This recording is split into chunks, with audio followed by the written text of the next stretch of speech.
Good afternoon. Welcome to the virtual reading of the Convent of Pleasure directed by Andrew Koopman. My name is Holly Robison and I'm a producing director with Ghostlight Ensemble. We are so thrilled to bring you this reading today. It's the first in our virtual reading series called For Your Reconsideration. The series will explore a few works by historically overlooked female playwrights. Every week we will feature a new reading on Sunday afternoon. The series runs through May 2nd, so we encourage you to please join us for future dates if you're available. If you're not available for the live streaming date, those readings will be available by request for a limited time afterward. You can check out our website for all the details and we'll drop that link in the chat. So we hope to see you in future weeks and please spread the word to your friends and family. For today's reading, we kindly request that you please keep yourself on mute. If you have any questions, you can use the chat feature. The names of Ghostlight staff are indicated in the participant list. We'll also have a brief talk back after today's reading, so please stick around. You can unmute yourself, ask questions, and generally learn more about the process, the play, and the wonderful take on today's forgotten play. So thank you again so much for joining us, and welcome to the Convent of Pleasure.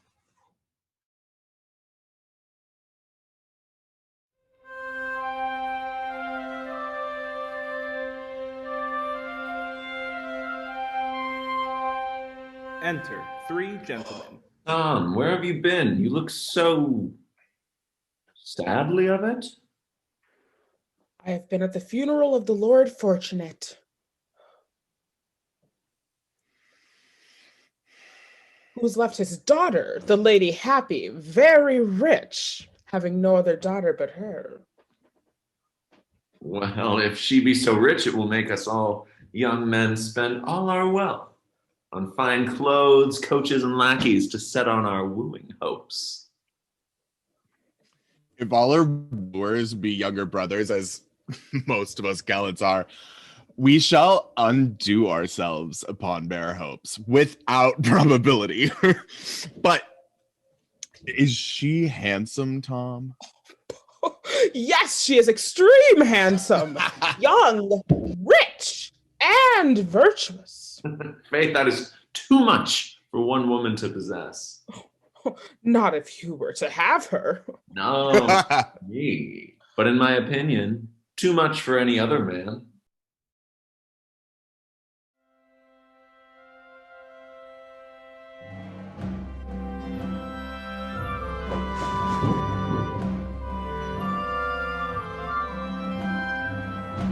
Enter the Lady Happy and one of her attendants. Madam, you being young, handsome, rich, and virtuous, I hope you will not cast away those gifts of nature, fortune, and heaven upon a person which cannot merit you. Let me tell you that riches ought be bestowed on such as are poor and want means to maintain themselves, and youth on those that are old, beauty on those that are ill-favored, and virtue on those that are vicious. So that if I should place my gifts rightly, I must marry one that's poor, old, ill-favored, and debauched. Heaven forbid! Nay, heaven doth not only allow of it, but commands it, for we are commanded to give to those that want. Enter Madam Mediator. Surely, madam, you do but talk and intend not to go where you say. Yes, truly, my words and intentions go even together. But surely you will not encloister yourself as you say. Why? What is there in the public world that should invite me to live in it? More than you should banish yourself from it. Put to the case, I should marry the best of men, if any best there be. Yet would a married life have more crosses and sorrows than pleasure, freedom, or happiness? Nay, marriage to those that are virtuous is a greater restraint than a monastery. Or should I take delight in admirers? They might gaze on my beauty and praise my wit, and I receive nothing from their eyes nor lips, for words vanish as soon as spoken, and sights are not substantial. Besides, I should lose more of my reputation by their visits than gain by their praises. Or should I quit reputation and turn courtesan? There would be more lost in my health than gained by my lovers. I should find more pain than pleasure. Besides, The troubles and frights I should be put to with quarrels and brouilleries that jealous rivals make would be a torment to me, and 'tis only for the sake of men, when women retired not. And since there is so much folly, vanity, and falsehood in men, why should women trouble and vex themselves for their sake? For retiredness bars from the life from nothing else but men. Oh, yes, for those that encloister themselves bar themselves from all other worldly pleasures. More the fools they. Will you call those fools that do it for God's sake? No, madam, it is not for God's sake, but for opinion's sake. For can any rational creature think or believe the gods take delight in the creature's uneasy life? Or did they command or give leave to nature to make senses for no use, or cross, vex, and pain them? For what profit or pleasure can it be to the gods to have men or women wear coarse linen or rough woolen, or flea their skin with haircloth, or to eat and saw through their flesh with cords? Or what profit or pleasure can it be to the gods to have men eat more fish than flesh, or to fast, unless the gods did themselves feed on such meat? For then, for the fear the gods should want it, it were fit for men to abstain from it. The like for garments. For fear the gods should want fine clothes to adorn themselves, it were fit men should not wear them. Or what profit or pleasure could it be to the gods to have men lie uneasily on the hard ground, unless the gods and nature were at variant strife and wars, as if it is displeasing unto nature were pleasing to the gods, and to be enemies to her were to be friends to them. But done for the God's sake, it makes that which is in nature to be bad and in divinity to be good. It cannot be good if it be neither pleasure nor profit to the gods. Neither do men anything for the gods but their own sake. But when the mind is not employed with vanities, nor the senses with luxury, the mind is more free to offer its adorations, prayers, and praises to the gods. I believe the gods are better pleased with praises than fasting. But when the senses are dulled with abstinency, the body weakened with fasting, the spirits tired with watching, the life made uneasy with pain, the soul can have but little will to worship. Only the imagination doth frighten it into active zeal, which devotion is rather forced than voluntary, so that their prayers rather flow out of their mouths than spring from their hearts, like rainwater that runs through gutters, or like water that's forced up a hill by artificial pipes and cisterns.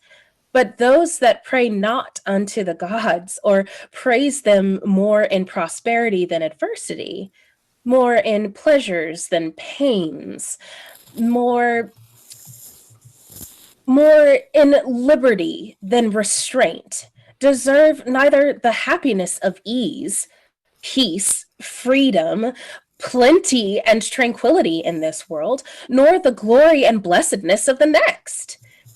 And if the gods should take pleasure in nothing but the torments of their creatures, and would not prefer those prayers that are offered with ease and delight, I should believe the gods were cruel. And what creature that had reason or rational understanding would rather serve cruel masters when they might serve a kind mistress, or would forsake the service of their kind mistress to serve cruel masters? Wherefore, if the gods be cruel, I will serve nature. But the gods are bountiful, and give all that's good, and bid us freely please ourselves in that which is best for us. And that is best, what most temperately used and longest may be enjoyed, for excess doth waste itself and all it feeds upon. In my opinion, your doctrine and your intention do not agree together. Why? You intend to live encloistered and retired from the world. 'Tis true, but not from pleasures. For I intend to encloister myself from the world to enjoy pleasure, and not to bury myself from it, but to encloister myself from the encumbered cares and vexations, troubles, and perturbances of the world. But if you encloister yourself, how will you enjoy the company of men, whose conversation is thought the greatest pleasure? Men are the only troublers of women, for they only cross and oppose their sweet delights and peaceable life. They cause their pains, but not their pleasures. Wherefore, those women that are poor and have not the means to buy delights and maintain pleasures are only fit for men. For having not means to please themselves, they must serve only to please others. But those women, where fortune, nature, and the gods have joined to make them happy, were mad to live with men, who make the female sex their slaves. But I will not be so enslaved, but will live retired from their company. Wherefore, in order thereto, I will take so many noble persons of my own sex as my estate will plentifully maintain, such whose births are greater than their fortunes, and are resolved to live a single life and vow virginity. With these I mean to live encloistered with all the delights and pleasures that are allowable and lawful. My cloister shall not be a cloister of restraint, but a place for freedom, not to vex the senses, but to please them. Thus will in pleasure's convent I live with delight and with it die. Exit.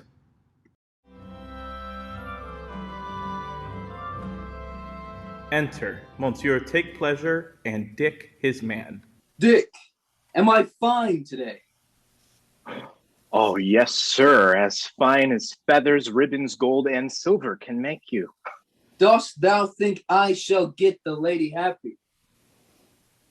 Not if it be her fortune to continue in that name. Why? Because if she marry your worship, she must change her name, for the wife takes the name of her husband and quits her own. Faith, Dick, if I had her wealth, I should be happy. It would be according as your worship would use it, but on my conscience, you would be more happy with the lady's wealth than the lady would be with your worship. Why should you think so? Because women never think themselves happy in marriage. You are mistaken. Women never think themselves happy until they be married. The truth is, sir, that women are always unhappy in their thoughts, both before and after marriage. For before marriage, they think themselves unhappy for want of a husband. And after they are married, they think themselves unhappy for having a husband. Indeed, women's thoughts are restless. Enter Monsieur Facile and Monsieur Advisor. Gentlemen, I perceive you are all prepared to woo. Yes, Faith, we are all prepared to be wooers. But whom should we get to present us to the Lady Happy? We must set on bold faces and present ourselves. Faith, I would not give my hope for an indifferent portion. Not I. The truth is, we are all stuffed with hopes as cushions are with feathers. Enter Monsieur Courtly. Oh, gentlemen, we are all utterly undone. Why, what's the matter? Why, the lady happy hath encloistered herself with 20 ladies more. Oh, The devil she hath? the gods forbid. Whether it was the devil or the gods that had persuaded her to it, I cannot tell, but gone she is. I hope it is but a blast of devotion, which will soon flame out. Enter Madam Mediator. Oh, Madam Mediator, we are all undone. The Lady Happy is encloistered. Yes, gentlemen, the more is the pity. Is there no hopes? Faith little. Let us fee the clergy to persuade her out for the good of the Commonwealth. Alas, gentlemen, they can do no good, for she is not a votress to the gods, but to nature. But if she a votress to nature, you are the only person fit to be the Lady Prioress. So by your power and authority, you may give us leave to visit your nuns sometimes. Mm-hmm. Not but a great, unless in time of building or when they're sick. But howsoever, the Lady Happy is the Lady Prioress herself, and will admit none of the masculine sex. Not as much as to a great, for she will suffer no greats about the cloister. She also has women physicians, surgeons, and apothecaries. Ugh. And she is the chief confessor herself, and gives what indulgence or absolutions she pleaseth. Also, her house, where she hath made her convent, is so big and convenient and so strong as it needs no addition or repair. Besides, she has so much compass of ground within her walls, as there is not only room and place for enough gardens, orchards, walks, groves, bowers, arbors, ponds, fountains, springs, and the like, but also conveniency for much provision, and hath women for every office and employment. For though she hath not 20 ladies with her, yet she hath numerous company of female servants, so there is no occasion for men. That doesn't even make sense. Like, dude, I don't like. You need men. If there be so many women, there will be the more use for men. But pray, Madam Mediator, give me leave rightly to understand you by being more clearly informed. You say the Lady Happy is become a votress to nature, and if she be a votress to nature, she must be a mistress to men. By your favor, sir, she declares that she hath avoided the company of men by retirement, merely because she would enjoy the variety of pleasures which are in nature, of which she says men are obstructors. For instead of increasing pleasure, they produce pain. Instead of giving content, they cause trouble. And instead of making the female sex happy, they make them miserable, for which she hath banished the masculine company forever. Her heretical opinions ought not to be suffered, nor her doctrine allowed, and she ought to be examined by a masculine synod, and punished with a severe husband, or tortured with a debauched husband. The best way, gentlemen, is to make your complaints and put a petition to the state with your desires for a redress. Your counsel is good. We will follow it and go presently about it.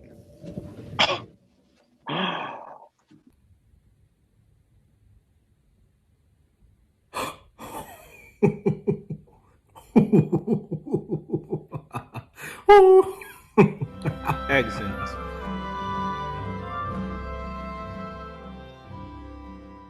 Enter Lady Happy, her ladies, and Madam Mediator.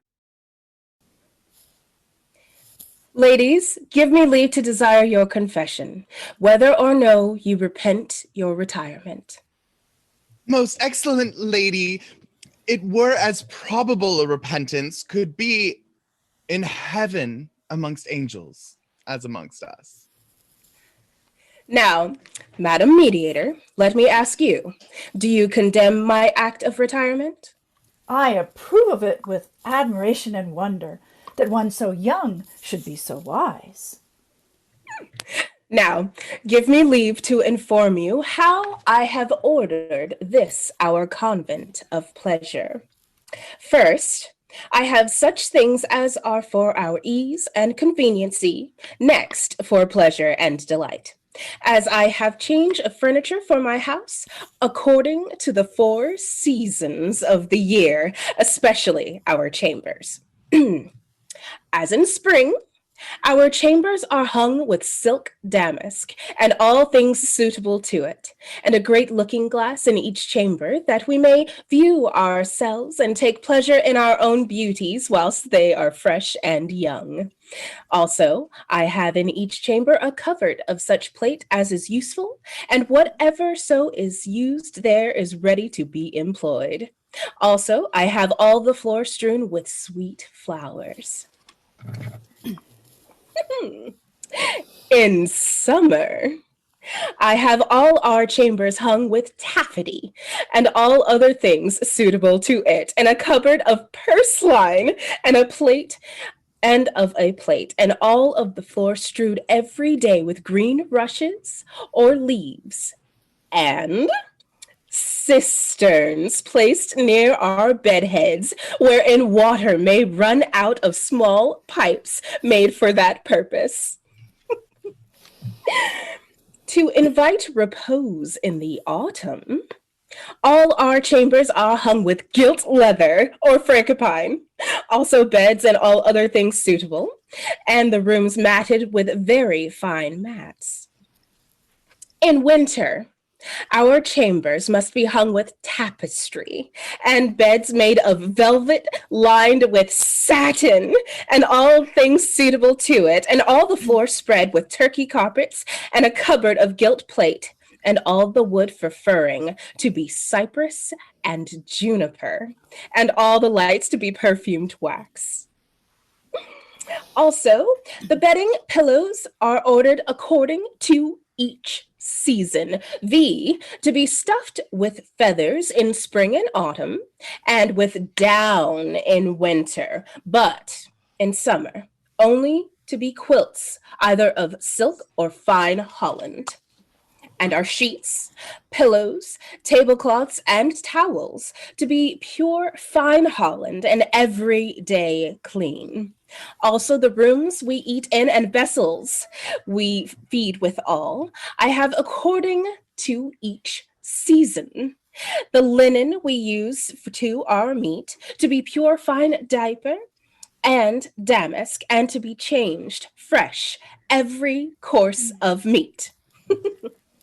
As our galleries, staircases, and passages, they shall be hung with various pictures, and all along the wall of our gallery, as long as summer lasts, do stand upon pedestals, flower pots, and various flowers.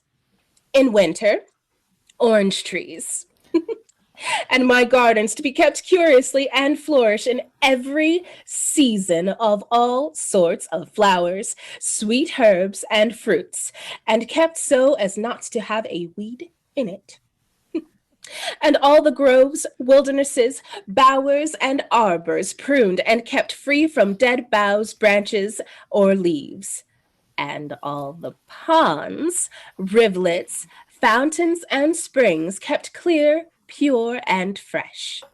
Also, we will have the choicest of meats every season doth afford. And every day our meat be dressed several ways, and our drink cooler or hotter according to several seasons. And all our drinks fresh and pleasing. Change of garments are also provided, and the newest fashions for every season, and rich trimming, so we may be accoutred properly and according to our several pastimes. And our shifts shall be of the finest and purest linen that can be bought or spun. None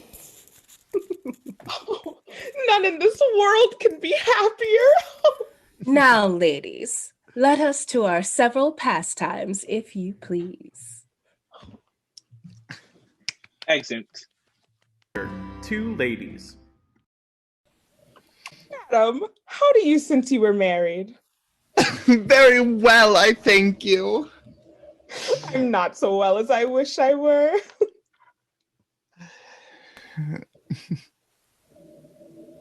Enter Madam Mediator. Ladies, do you hear the news? What news? Why, there is a great foreign princess arrived. Hearing of the great and famous Convent of Pleasure, to be one of nature's devotees. What manner of lady is she? She is a princely brave woman, truly, of a masculine presence.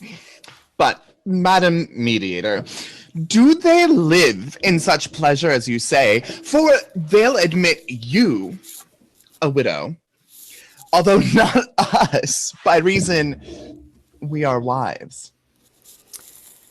in so much pleasure as nature never knew before this convent was, and for my part, I would rather be in the Convent of Pleasure than the empress of the whole world, for every lady there enjoyeth such pleasure as any absolute monarch can do, without the troubles and cares that wait on royalty.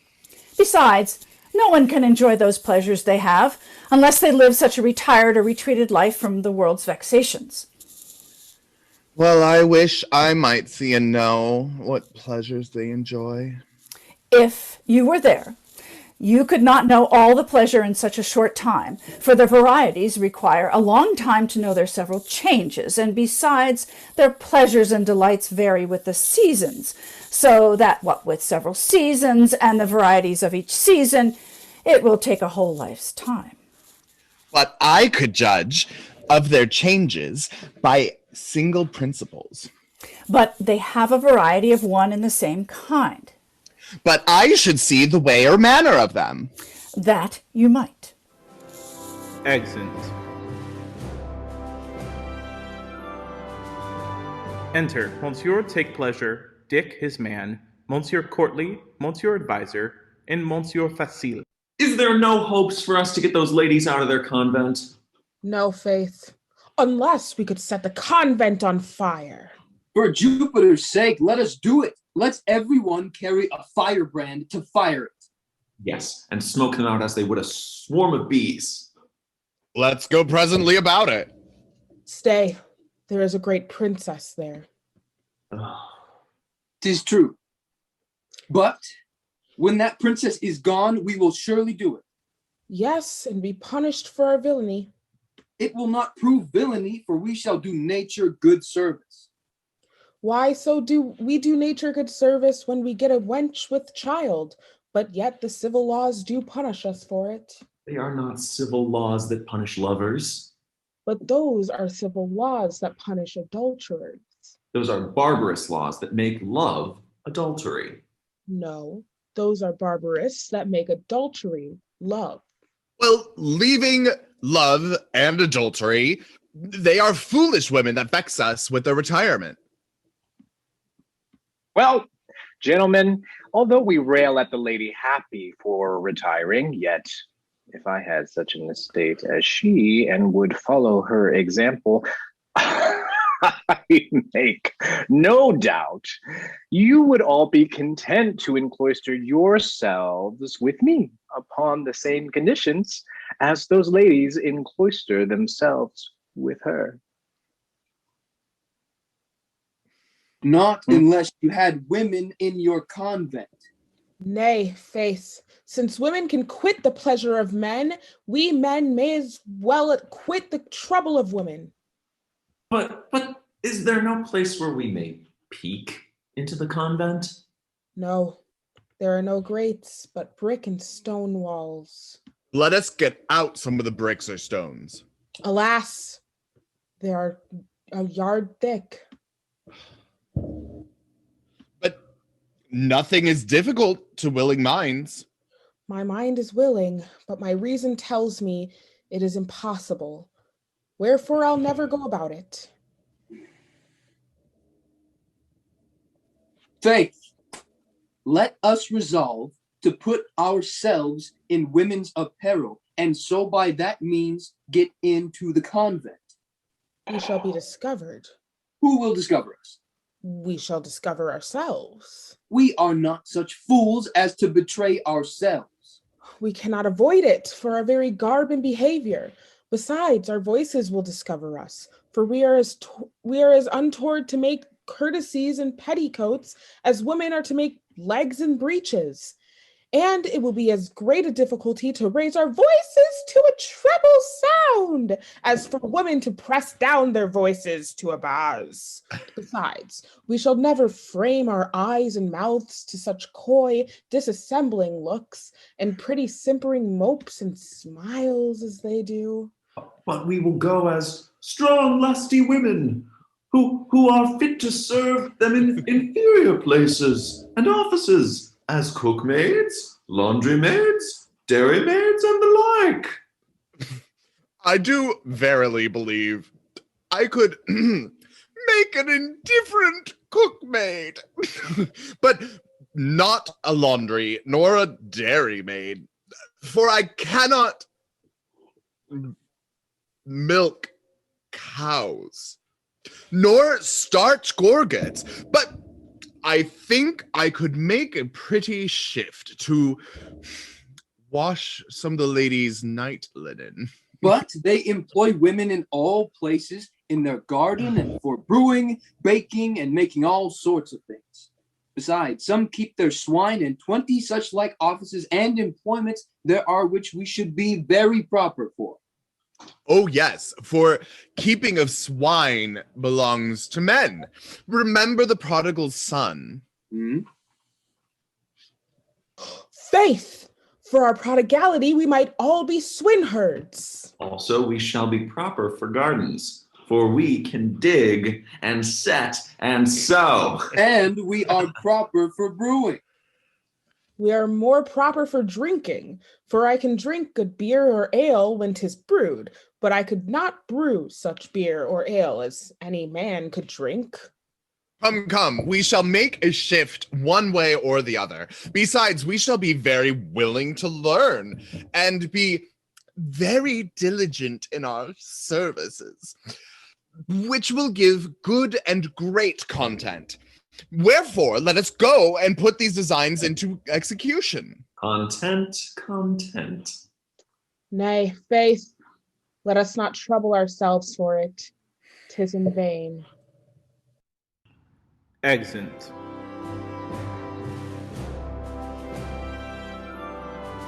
Enter the princess and Lady Happy, along with the ladies of the convent. Madam, your highness has done me much honor to come from a splendid court to a retired convent. Sweet Lady Happy, there are many that have quit their crowns and power for the cloister of restraint. Then well may I quit a court of troubles for a convent of pleasure. But the greatest pleasure I could receive were to have your friendship. I should be ungrateful. Should I not be only your friend, but humble servant? I desire you would be my mistress, and I your servant. And upon this agreement of friendship, I desire you will grant me one request. Anything that is in my power to grant. Why then, I, observing in your several recreations, some of your ladies do accouster themselves in masculine habits and act lovers' parts. I desire you will give me leave to be sometimes so accoustered and act the part of your loving servant. I shall never desire to have any other loving servant than yourself. Nor I any other loving mistress than yourself. More innocent lovers never can there be than my most princely lover, that's a she.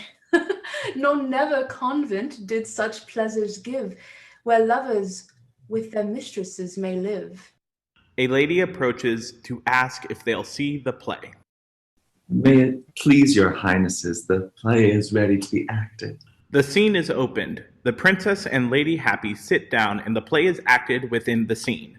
The princess and the Lady Happy being spectators. Enter one dressed like a man that speaks the prologue. Noble spectators, you shall see tonight a play which thought to be dull, yet short to sight.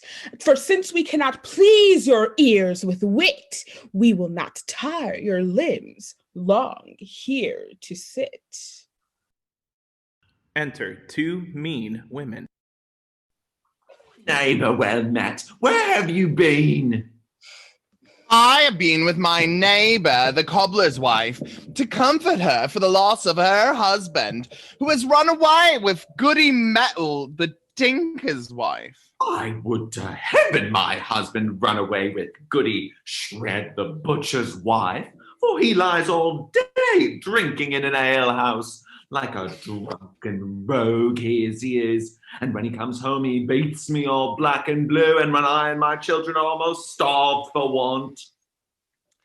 Truly, neighbor, so doth my husband, and spends not only what he gets, but what I earn with the sweat of my brows. And whilst my children cry for bread, he drinks it away. That should feed my small children, which are too young to work for themselves. But I will go and pull my husband out of the alehouse, or I'll break down their lattice windows. Come, I'll go and help, for my husband is there too.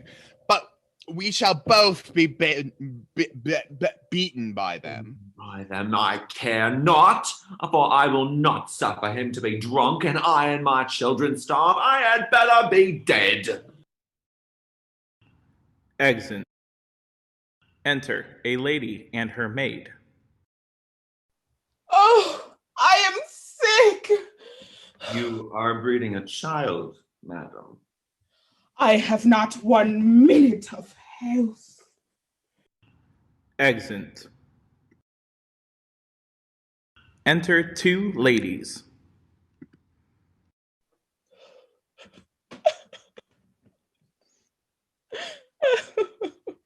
Why weep you, madam?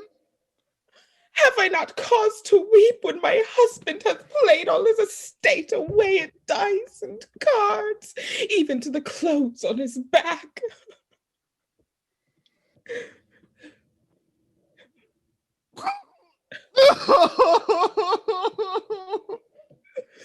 I have as much cause to weep as that is you, for though my husband doth not lost his estate at play, yet he hath spent it amongst his whores, and is not content to keep the whores abroad, but in my house, under my roof, and they must rule as chief mistress.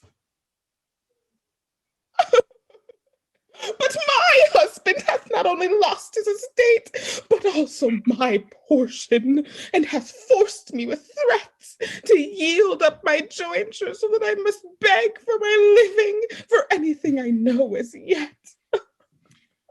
If all married women were as unhappy as I, marriage were a curse. No doubt of it. Exit. Enter a lady as almost distracted, running about the stage, and her maid follows. No! My child is dead! My child is dead! Oh, what shall I do? What shall I do? You must have, madam. Who can have patience to lose their only child? Who can? Oh, I shall run mad, for I have no patience.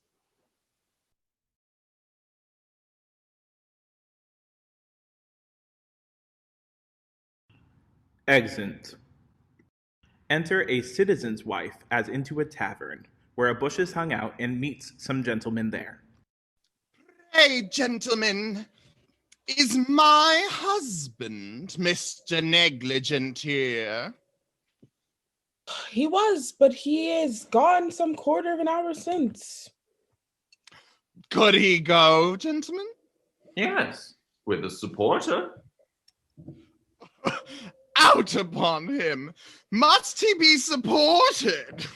Upon my credit, gentlemen, he will undo himself, and me too, with his drinking and carelessness, leaving his shop and all his commodities at 6s and 7s, and his prentices and journeymen are as careless and idle as he. Besides, they cozen him of his wares. But was it a he or a she supporter my husband was supported by? A she supporter, for it was one of the maid servants, which belonged to this tavern. Out upon him, knave! Must he have a she supporter? In the devil's name? But I'll go and seek them both out. Vengeance. Pray, let us entreat you to stay a while. Drink a cup of wine with us. I will take your kind offer, for wine may chance to abate choleric vapors and pacify the spleen. That will, for wine and good company are the abaters of vapors. It doth not abate vapors so much as cure melancholy. In truth, I find a cup of wine doth comfort me sometimes. It will cheers the heart. Yes, and enlighten the understanding.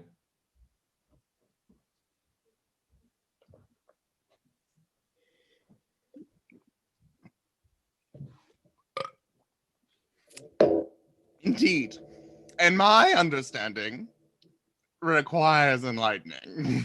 A lady big with child, groaning as in labor with a company of women with her. Oh, oh, oh, oh, my back will break. Oh, oh, oh, oh. Is the midwife sent for? Yes, she is, but she's with another lady. Oh, my back. Oh, Juno, give me some ease. Exit. Enter two ancient ladies. I have brought my son into this world with great pains, bred him with tender care, much pains and great cost, and must he now be hanged for killing a man in a quarrel, when he shall be comfort and staff of my age? Is he to be of my age's affliction? I confess, it is a great affliction, but I have had as great, having had but 2 daughters, and them fair ones, though I say it, and might have matched them well. But one of them was with child, to my great disgrace. The other was run away with my butler, not worth the droppings of his traps. Who would desire children, since they come to such misfortunes? Exit.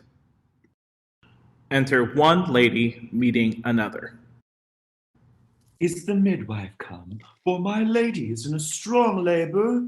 No, she cannot come, for she hath been with a lady that hath been in strong labor these 3 days of a dead child, and 'tis thought she cannot be delivered. Enter another woman. Come away, the midwife is come. Is the lady delivered? Did she withal? Yes, of life. For she could not be delivered, and so she died.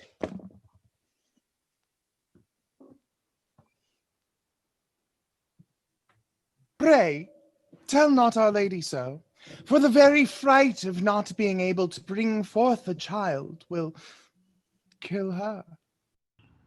Exit. Enter a gentleman who meets a fair young lady. Madam, my lord desires you to command whatsoever you please, it shall be obeyed. I dare not command, but I humbly entreat I may live quiet and free from his amours. He says he cannot live and not love you. But he may live and not lie with me. He cannot be happy unless he enjoy you. And I must be unhappy if he should. He commanded me to tell you that he will part from his lady for your sake. Heaven forbid, I shall not part man and wife. Lady, he will be divorced for your sake. Heaven forbid, I shall not cause of a divorce between a noble pair. You had best consent, for otherwise he will have you against your will. I will send his lordship an answer tomorrow. Pray him to give me so much time. I shall, lady. Exit gentleman, lady sola. I must prevent my own ruin, and the sweet virtuous ladies by going into a nunnery. Wherefore I'll put myself in one tonight. There I will live and serve gods on high, and leave this wicked world and vanity. Exit. One enters and speaks the epilogue. Marriage is a curse we find, especially to womankind. From the cobbler's wife we see, to ladies they unhappy be. Enter ladies. Ah, pray, servant, how do you like this play? My sweet mistress, I cannot in conscience approve of it. For though there some few be unhappy in marriage, yet there are many more that are so happy that they would not change their condition. Oh, servant, I fear you will become an apostate. Not to you, sweet mistress. Exit. Enter the gentleman. There is no hopes of dissolving this convent of pleasure. Faith, not as I can perceive. We may be sure this convent will never be dissolved, by reason it is ennobled with the company of great princesses, and glorified with a great fame. But the fear is that all the rich heirs will make convents, and all the young beauties associate themselves in such convents. You speak reason, wherefore let us endeavor to get wives before they are encloistered. Exit. Enter Lady Happy, dressed as a shepherdess. She walks very melancholy, then speaks. My name is Happy, and so was my condition before I saw this princess. But now I am like to be the most unhappy maid alive. But why may I not love a woman with the same affection I could a man? No. Nature is nature, and still will be. The same she was from all eternity. Enter the princess in masculine shepherd's clothing. My dearest mistress, do you shun my company?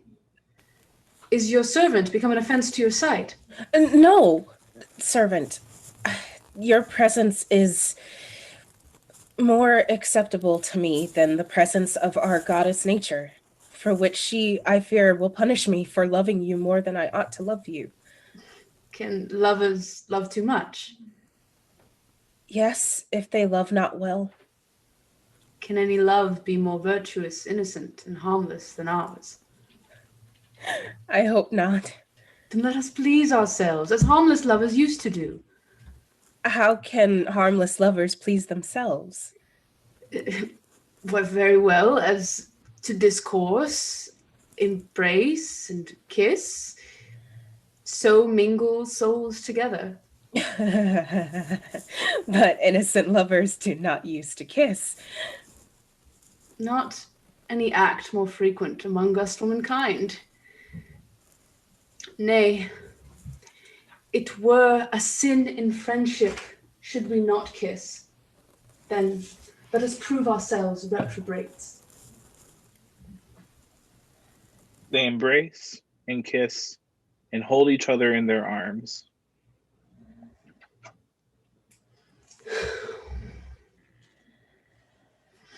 These my embraces, though ephemeral kind, may be as fervent as a masculine mind. The scene is opened, and the princess and Lady Happy go in. A pastoral within the scene. The scene is changed into a green or plain where sheep are feeding, and a maypole in the middle. Lady Happy as a shepherdess, and the princess as a shepherd are sitting there. Enter another shepherd, and woos the Lady Happy. Fair shepherdess, do not my suit deny. Oh, grant my suit, let me not for love die. Pity my flocks, oh, save their shepherd's life. grant you my suit. Be you their shepherd's wife. How can I grant to everyone's request?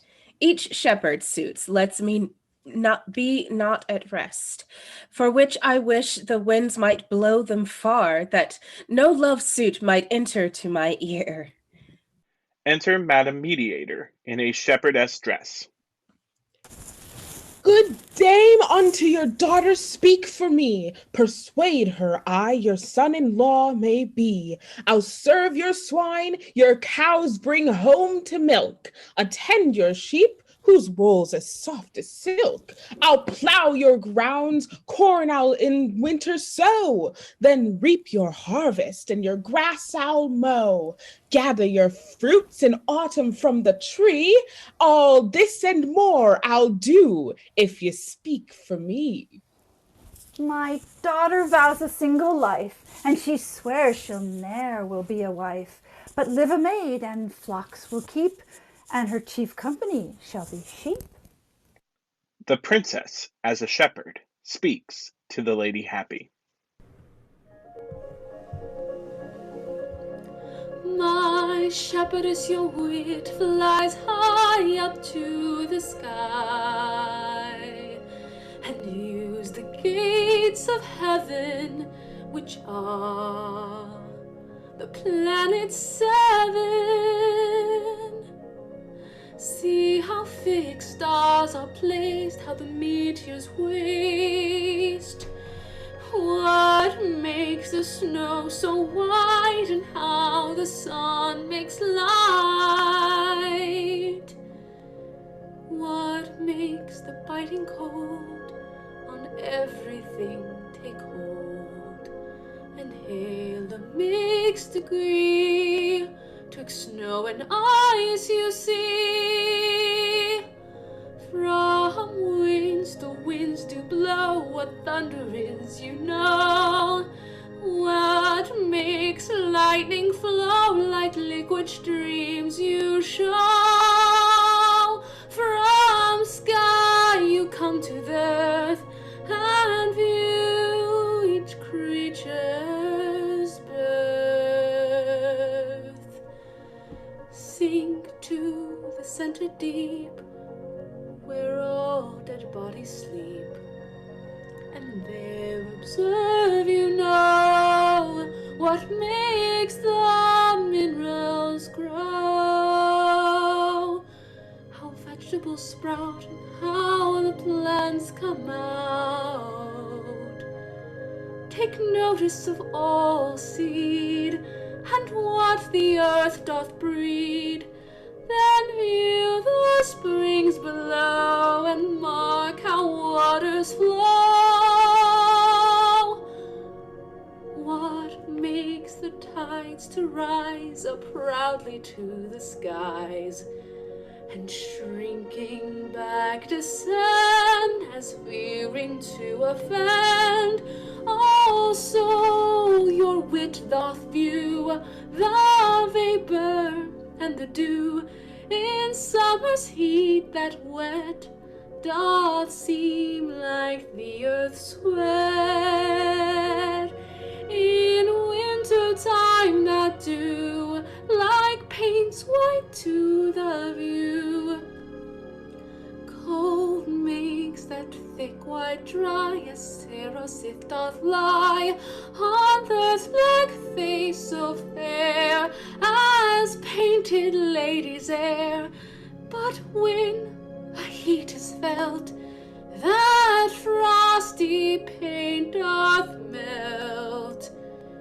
Thus heaven and earth you view, and see what's old, what's new, how bodies transmigrate, lives are predestinate. Thus doth your wit reveal what nature would conceal.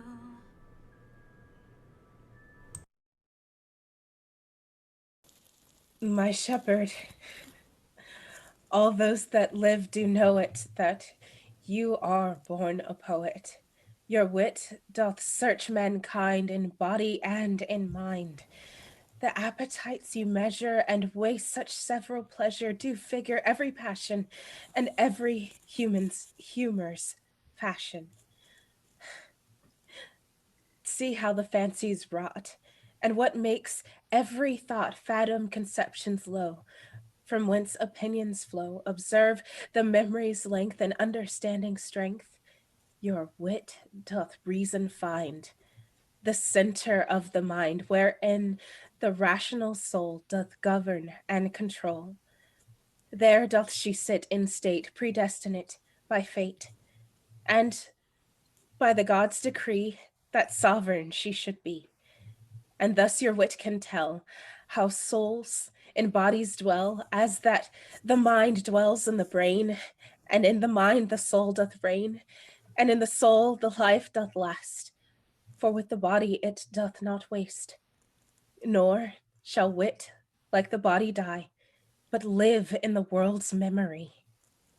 May I live forever in your favor, and be posite with your love in person.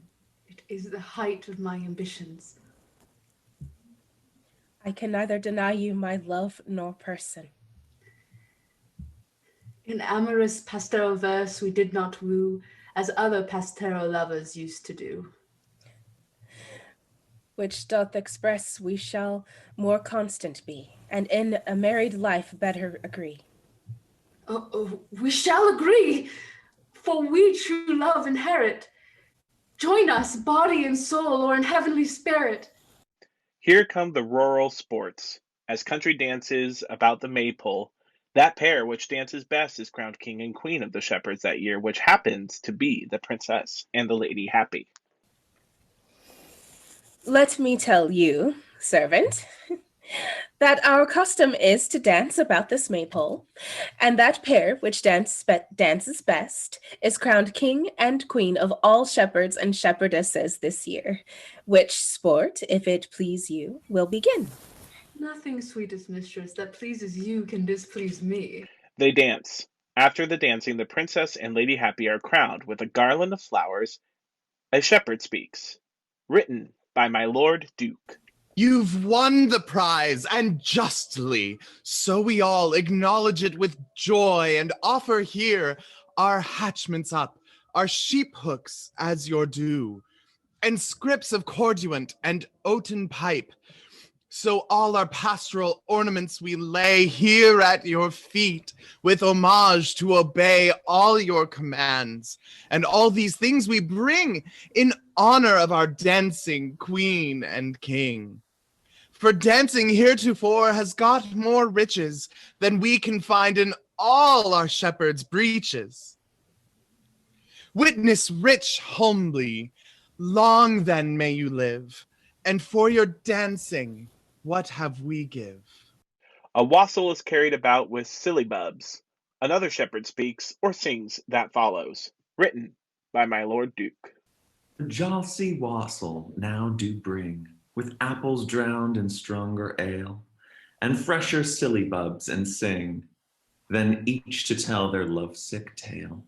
So home by couples, and thus draw ourselves by holy Hymen's law. The scene vanishes. Enter the princess, alone, and walks a turn or two in a musing posture, then views herself and speaks.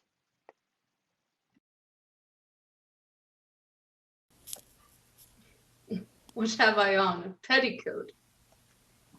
Oh, Mars, thou god of war, pardon my sloth, but yet remember thou art a lover, and so am I. But you will say, my kingdom wants me, not only to rule and govern it, but to defend it. But what is a kingdom in comparison to a beautiful mistress? These thoughts fly off. I will not go. Did not only the kingdom, but the world want me. Exit. Enter the lady happy sola, and melancholy, and after a short musing, speaks. O nature, Oh, you gods above, suffer me not to fall in love. Oh, strike me dead here in this place rather than fall into disgrace. Enter Madam Mediator. What, Lady Happy, solitary, alone, and musing like a disconsolate lover? No, I was meditating of holy things. Holy things? What holy things? Why, such holy things as the gods are. By my truth, whether your contemplation be of gods or of men, you are become lean and pale since I was last at the convent. Enter the princess. Come, my sweet mistress, shall we go to our sports and recreations? Beshrew me, your highness, hath sported too much, I fear. Why, Madam Mediator, do you say so? Because the Lady Happy looks not well, she is become pale and lean. Madam Mediator, your eyes are become dim with time, for my mistress appears with greater splendor than the god of light. For all you are a great princess, give me leave to tell you, I am not so old, nor yet so blind, but I see you are too kind. Well, Madam Mediator, when we return from our recreations, I will ask your pardon for saying your eyes are dim.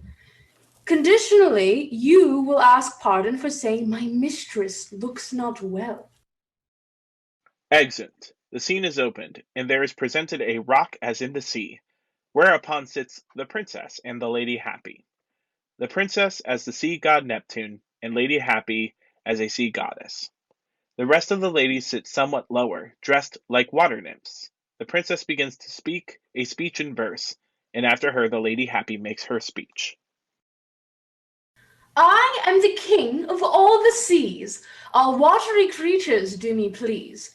Obey my power and command and bring my presence from the land.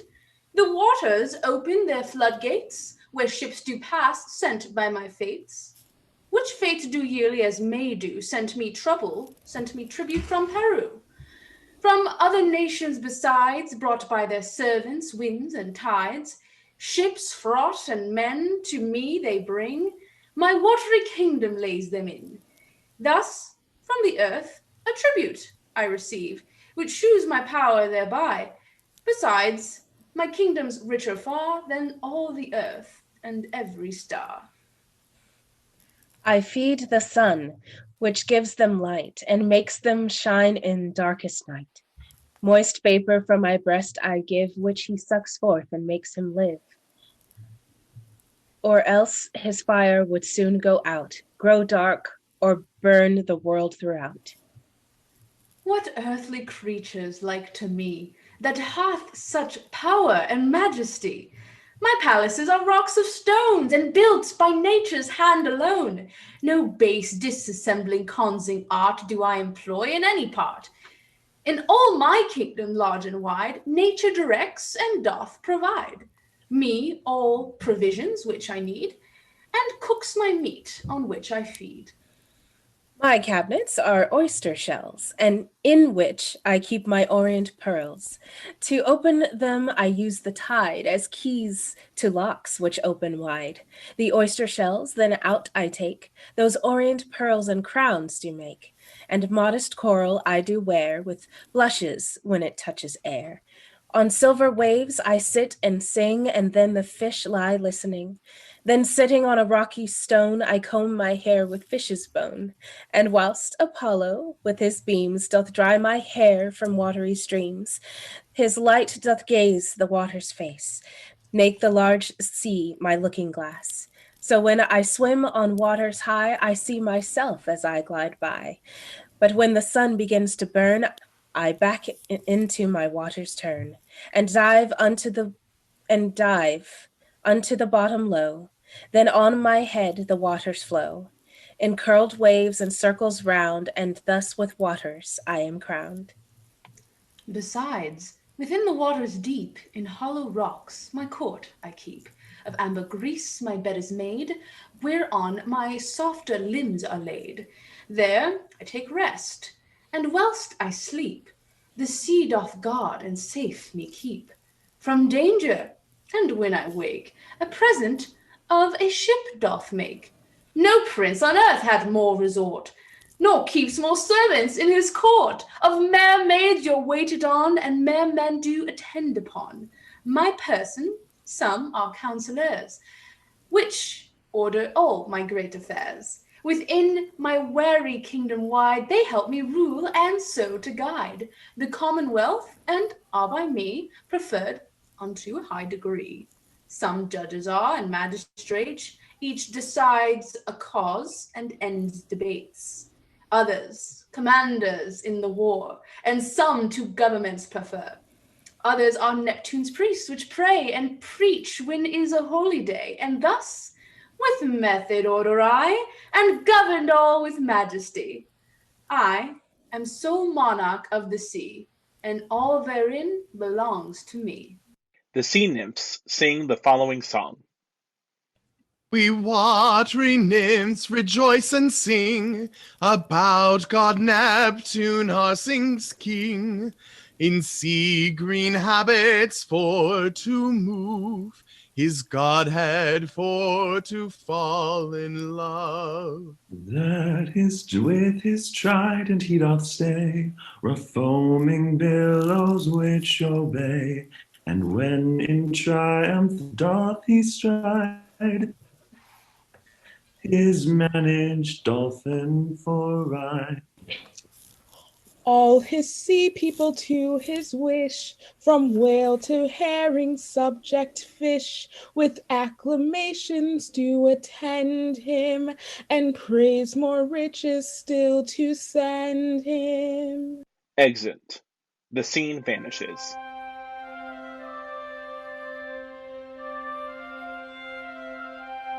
Enter the princess and the lady happy.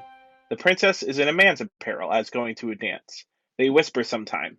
Then the lady happy takes a ribbon from her arm and gives it to the princess, who gives her another instead of that, and kisses her hand.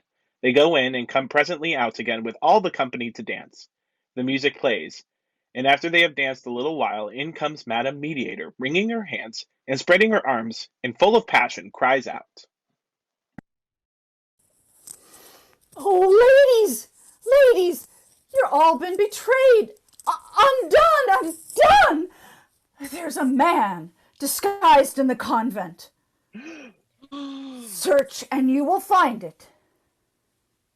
They all skip from each other as afraid of one another. Only the princess and Lady Happy stand still together. You may make your search, Madam Mediator, but you will quit me, I'm sure. By my faith I will not, for you are most to be suspected. But you say the man is disguised like a woman, and I am accustomed like a man. Fiddle faddle, that is nothing to the purpose. Enter an ambassador to the princess. The ambassador kneels, the princess bids him rise. What come you here for? May it please your highness, the lords of your council sent me to inform your highness that your subjects are so discontented at your absence that if your highness do not return into your kingdom soon, they'll enter this kingdom by reason they hear you are here. And some report, as if your highness were restrained, is prisoner. So I am, but not by the state, but by this fair lady who must be your sovereigness. The ambassador kneels to Lady Happy and kisses her hand.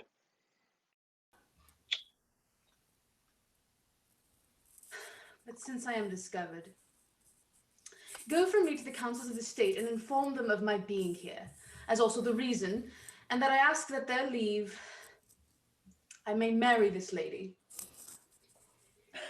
Otherwise, tell them I will have her by force of arms. Oh, the Lord! I hope you will not bring an army to take away all the women, will you? No, Madam Mediator, we'll leave you behind us. Exit. Enter Madam Mediator, lamenting and crying with a handkerchief in her hand. Written by my Lord Duke. Oh, gentlemen, that I had never been born. We are all undone and lost. Why, what's the matter? Matter? Nay, I doubt there's too much matter. How? How? Never such a mistake. Why, we have taken a man for a woman. Why, a man is for a woman. Fiddle faddle, I know that as well as you can tell me, but there was a man dressed in women's apparel, entered into our convent, and God knows what he hath done. He's mighty handsome, and that's a great temptation to virtue, but I hope all is well. But this wicked world will lay aspersion upon anything or nothing, and therefore I doubt all my sweet young birds are undone. The gods comfort them. But could you never discover it, nor have no hint he was a man? No, truly. Only once I saw him kiss the Lady Happy, and you know women's kisses are unnatural, and methink they kissed with more alacrity than women use, a kind of titillation, and more vigorous. Why did you not then examine it? Well, why, they would have said I was but a jealous fool and laughed at me. But experience is a great matter. If the gods had not been merciful to me, he might have fallen upon me. Why, what if he had? Nay, if he had, I care not, for I defy the flesh as much as I renounce the devil and the pomp of this wicked world. But if I could have saved my sweet young virgins, I would willingly have sacrificed my body for them, for we are not born for ourselves, but for others. As piously said, truly, lovingly, and kindly. Nay, I have read the practice of piety, and further they say he is a foreign prince. They say they're very hot. Why, you are a madam mediator. You must mediate and make a friendship. Odds body, what do you talk of mediation? I doubt they are two good friends. Well, this will be news for court, town and country, in private letters, in the Gazette, in the abominable ballets, before it be long, and jeered to death by the pretending wits. But, good gentlemen, keep this as a secret, and let me not be the author, for you will hear abundantly of it before it be long. Madam Mediator, this is no secret. It is known all the town over, and the state is preparing to entertain the prince. Well, Lord, you see how ill news will fly so soon abroad? Ill news indeed for us, wooers. We only wooed in imagination, not in reality. But you all had hopes. We had so, but she only has the fruition. For it is said, the prince and she are agreed to marry, and the state is so willing as they account it an honor, and hope shall reap much advantage by the match. Oh, yes, but there is an old and true saying. There's much between the cup and the lip. Exeunt.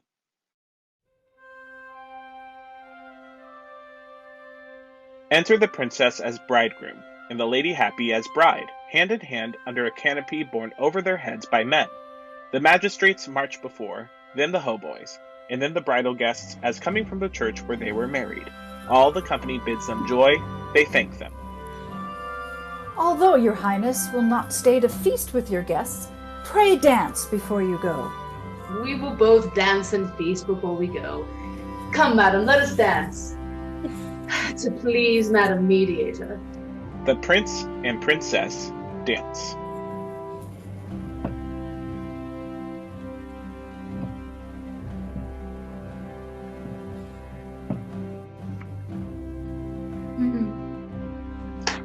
Now, noble friends, dance you, and the princess and I will rest ourselves.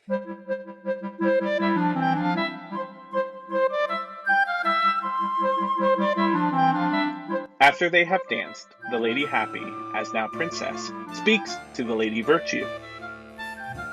Lady Virtue, I perceive you keep mimic still. Sir, this is the mimic I told you of. Mimic, will you leave your lady to go with me? I am a married man, and have married my lady's maid man, and she will keep me at home. Do what I can. But you've now a mimic of your own, for the prince has imitated a woman. What, you rogue? Do you call me a fool? Not I, your highness, please.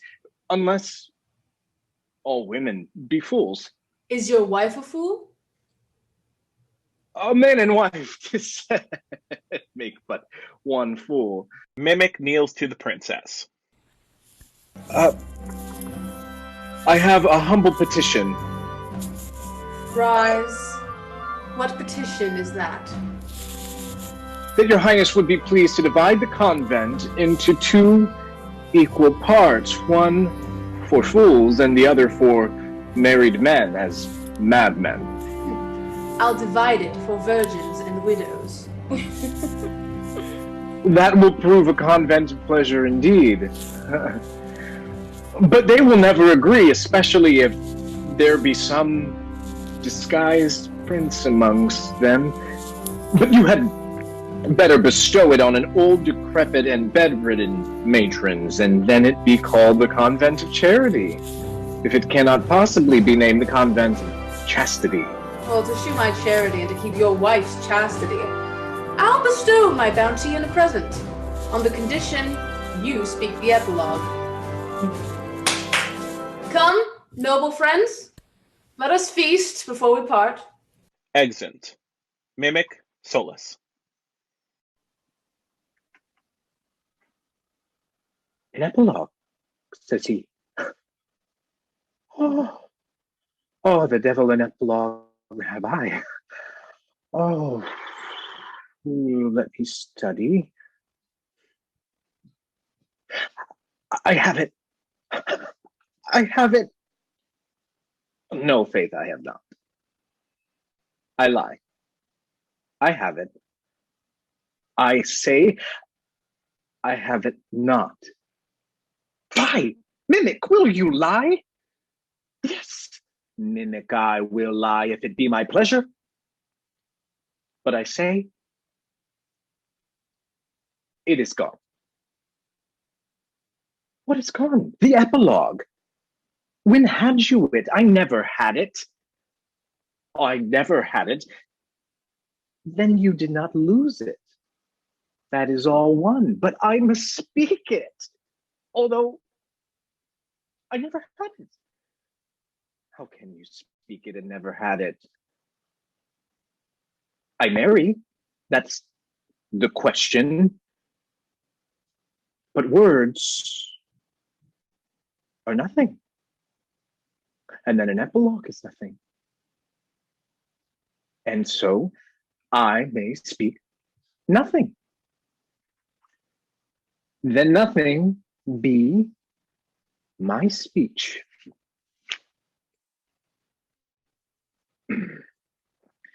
He speaks the epilogue. No!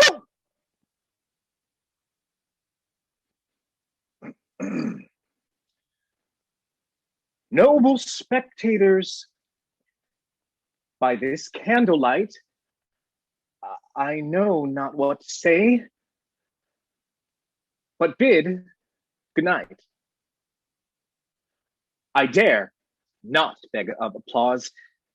Our poetess then will be enraged and kill me with her pen, for she's careless and is void of fear. If you dislike her play, she doth not care. But I shall weep, my inward grief shall flow through floods of tears that through my eyes will flow. And so, poor mimic, he for sorrow die, and then through pity, you may chance to cry. But if you please, you may a cordial give, made up with praise.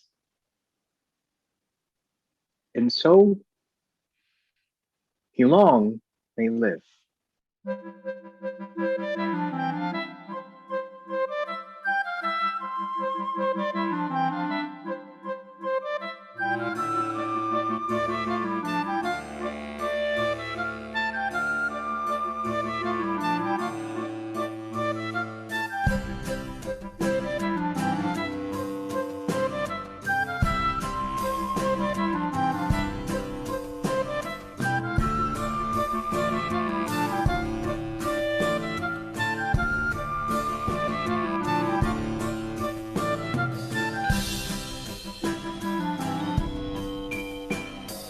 right, everybody. Thanks so much for joining us this afternoon, but don't go anywhere. We're going to transition into our talkback for today.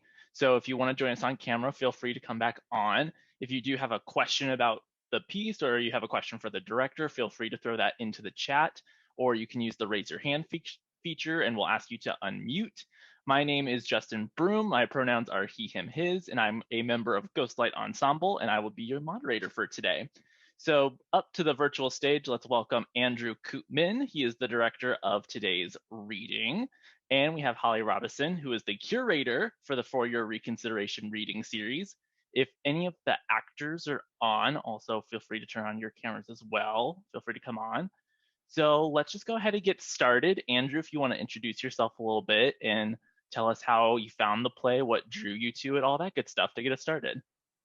Sure thing. Hi, everyone. My name is Andrew Koopman. I use they, he pronouns. Super proud to be here and to be a part of this series, creating and amplifying and uplifting female playwrights throughout history. Thank you, Ghostlight, for this opportunity. And thank you to the cast for making this wonderful play come to life. How did I find this play? Currently, I'm a third-year MFA in directing student at the University of Washington. I'm about to graduate, and as a part of my my aesthetic of work and what I really want to do is I really want to amplify voices of marginalized communities. As a queer, feminist, multicultural director, that is my calling, to tell the stories of the unheard and the untold. And so I asked a friend of mine to start recommending any playwrights they encounter. And a friend of mine, Erica Vetter, who's an actress here in Seattle, she recommended to me, you should look into Margaret Cavendish. She has some amazing works. And I read the synopsis of the Convent of Pleasure and my brain exploded. I was like, hold up, what just happened? And so I went and found the play and I read it and I was like, oh my God, this is everything I could possibly dream of in a piece. And that's how I found it, you know, and I think it's such an important piece because, you know, in our modern culture, there's this weird belief that queer humans are a revolutionary idea of the last like 20 or 30 years. And the thing is, we've always been here. We've always been queer, and we're here to tell our story. And so I read this play and found Margaret Cavendish's voice to be compelling and beautiful. It was a romantic comedy. It made me giggle. It made me sigh. It made me go, aw. It's hard to find a play that makes me go, aw. And so then I reached Act 4, which is where the princess becomes a prince with zero explanation. And also Act 4 is where Margaret's husband took over writing the play, which was fascinating and frustrating. And so then in doing some research, you know, Margaret Cavendish is touted as a genius and a lunatic, both depending on what side of the spectrum you fall on. And often, you know, the most beautiful work comes from those who think of the world and see the world differently. So I did some more research and found that she was the one who actually went and then published the play after her husband had written the final scenes. And in continuing the research and continuing the interrogation of the text, I was like, well, what if this is not only one of the earliest queer narratives published, but what if this is actually one of the earliest like non-binary narratives? What if this is one of the earliest trans narratives? And as someone who identifies as genderqueer, I knew I wanted to surround myself with humans who can be authenticators to that narrative. So I was really thankful to surround myself with a cast of very creative folk who helped have some really great discussions. So that's a really long answer to the question you asked. I'm sorry, but I love this play. I'm gonna make it a Broadway musical, friends. It's gonna happen. Absolutely, someone get on the score for that. But we love I already long have answers. someone, Lotus. By the way, shout out to Lotus who created the song that they sang. Oh, okay. Amazing. Yeah, that was amazing. Congratulations. But going more in depth on that answer, we talk about, like you mentioned, a lot of people seem to think a lot of queer narratives kind of come up in like the 80s or the 90s, usually centered around the AIDS epidemic, but we know better than that. We have had queer people throughout all of time in history. So I guess I want to ask, what do you think about this play published in the 17th century, kind of modern, equates to what we talk about to now when it comes to inclusivity for queer people, how we talk about gender today? How do you think that kind of ties back, or what was your vision in kind of merging those two together? My vision was to really celebrate the idea of individuals as humans first, and that love is a human emotion. It's not a gendered emotion. It's not a gendered thing. Love is a thing that can exist between anyone in a variety of different manifestations. And so, in approaching this play, this work, that's why I cast the three ensemble members, Ira, KJ, and Aria, as the three ensemble members who played both male presenting and female presenting characters, because it was this dialogue of like, well, this world is such a forced binary at this time. Everyone looks at the 1600s as like, well, there was Shakespeare, end of story, or Marlowe, and instead, what if we looked at other playwrights who have these characters and humans that are more than just this or that? They're actually complex, dynamic people who have stories to tell. I think it's an example of how it's our responsibility today to tell the stories that need to be told. I think it's an example that ignoring narratives is actually very damaging. And erasure is a thing that has happened in our history. Gay people and queer people didn't suddenly just sprout out of the ground in the 1980s. We didn't just magically appear, right? But because of choices made by those in charge of the canon, the gatekeepers, the white heterosexual cisgendered men who continue to make those academic and major decisions, other narratives got erased and forgotten to history, lost. And it requires all of us, I think, today to step up and make intentional choices with which stories we tell, especially in the zeitgeist of this time, which is a conversation we keep having over and over again, this conversation around equality and visibility and representation and amplification.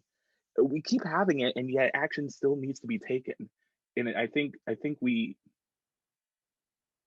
all, as theater makers, as storytellers, as artists, have the opportunity to just come alongside and be an ally to a narrative in what we choose to present.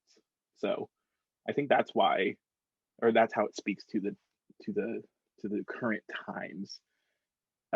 We all have a responsibility to keep amplifying and supporting narratives from the huge world of journeys and celebrate the diversity of the world rather than the narratives that are easiest or sellable, or palatable. It's easier to watch.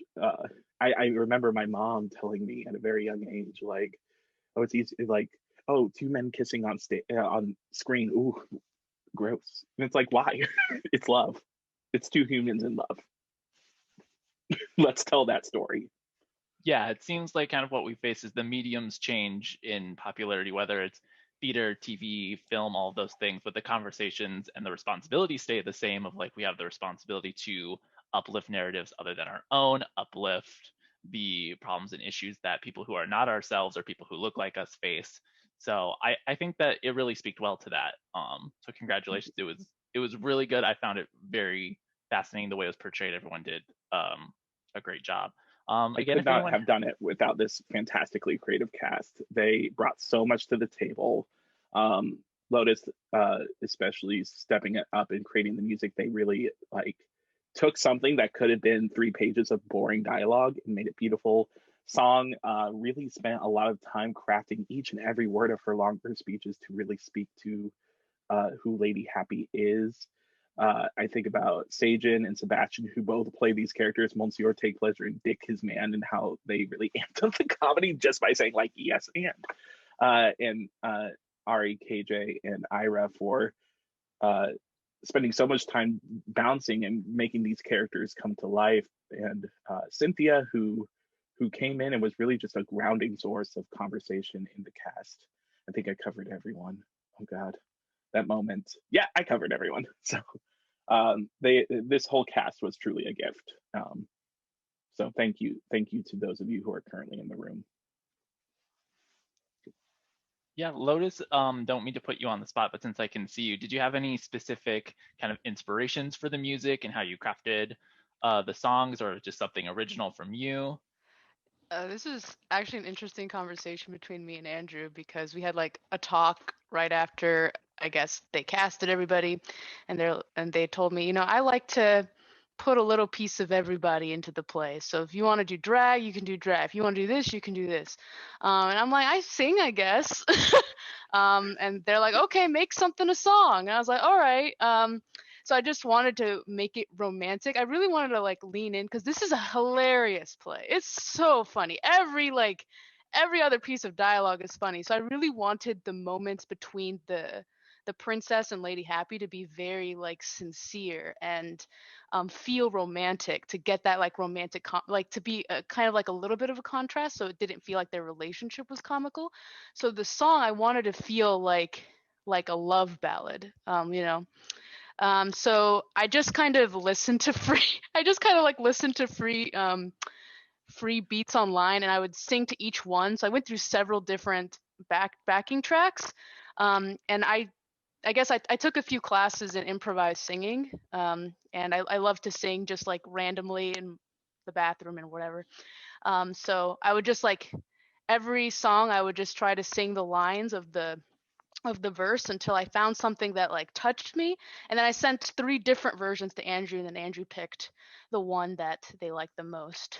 And we also had like interesting conversations around the princess character about what their gender identity was. Like, we actually had stopped because we read through the script before we recorded it, and we had to like take a second to talk as a cast, like, what is the princess, which is interesting, or how should we consider the prince or princess in our minds, and because the way that the play is presented, it seems like the the princess is a man who dresses as a woman and then enters the convent, but we know because of Margaret Cavendish's kind of like, or the way that they wrote the script before their husband started messing around with things, it seems like we ended up deciding that the prince/princess was a gender queer character, and that whether or not they were born male or female in their own country doesn't matter. So they're living their own truth. Like, they don't really consider themselves trans or anything. This is just how they live. So that's kind of like what I ended up playing off of. So even in the song, because when I was thinking about, because we've been like nerding out, being like, this should be a musical. Oh, for like sure. like all of these poems, there's so many little poems and like moments where there's plays within a play that we're like, oh, we need to bring this to a musical heightened sense of like drama, because it's just like so perfect. Act 3 in the entire style of like SNL, Jerry Seinfeld, like in between, and then you sing. Yeah, the whole play within a play, absolutely. Yeah, so even with the songs, I was like, oh, maybe, this person wouldn't sing it in a masculine way or a feminine way. It would be just like from the heart, like, and I just really wanted to sing it from the heart and not with like a gender in mind. So, yeah. All right. I'm going to give a last call for questions here. If anyone has anything, throw it in the chat real quick.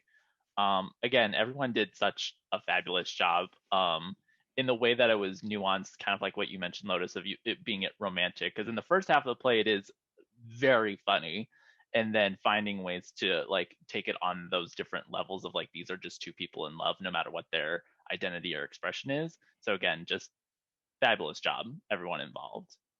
Let's see here. Not seeing other questions, so I think we're going to go ahead and wrap it up. So again, thanks everyone in the audience for joining us today. Don't forget to join us for the rest of the dates that are in the 4-year reconsideration series. If you like the work today, please feel free consider to donate to Ghostlight Ensemble. We are a 501c3 nonprofit, so all your donations are tax deductible. We'll drop the donation link in the chat, so feel free to go and check that out. You can also check out our website, sign up for our mailing list, or you can follow us on social media at Ghostlight Ensemble.